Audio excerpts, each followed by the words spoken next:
చేయగలిగితే మా లెవెల్ మా ఫీల్డ్లో సైడ్ బిజినెస్ పెట్టారండి. ఎందుకంటే హస్బెండ్ ఒక పని చేస్తారండి, వైఫ్ ఒక పని చేస్తారండి, అమ్మాయి అబ్బాయి ఆంటర్ప్రినర్షిప్ మనం నేర్చు పని చేస్తాం. మంచి పని అంటే ఏంటి?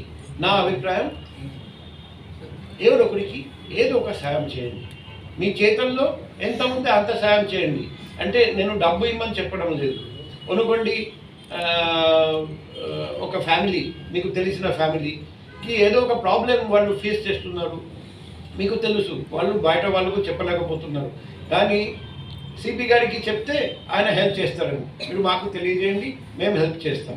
ఇంకొక ఇష్యూ ఉంది, ఒక డోనార్కి మీకు తెలుసు, ఆ డోనార్ హెల్ప్ చేస్తే ఆ ఫ్యామిలీకి ఆ ఇబ్బంది ఉండదు. సో ఆ డోనార్కి రిక్వెస్ట్ చేయండి, సార్ వాళ్ళు చెప్పలేకపోతున్నారు, మీరు దయచేసి హెల్ప్ చేయండి. అంటే మనం హెల్ప్ చేయాలనుకుంటే ఎన్నో మార్గాలు ఉన్నాయి. ప్రతిరోజు ఏదో ఒక చిన్న మంచి పని చేయండి, మీకు ఎంతో మనశ్శాంతి కలుగుతుంది, ఎంతో హ్యాపీనెస్ అంటే ఎప్పుడు నిజమైన హ్యాపీనెస్ ఎప్పుడు వస్తుంది? మేము ఎవడో ఒకరికి హెల్ప్ చేస్తే ఆ హ్యాపీనెస్ ఎంత హ్యాపీనెస్ మీకు డబ్బు ఉన్నా, మీరు BMW ప్రయాణం చేసినా ఆ హ్యాపీనెస్ రాదు. సో ఇది నేను నా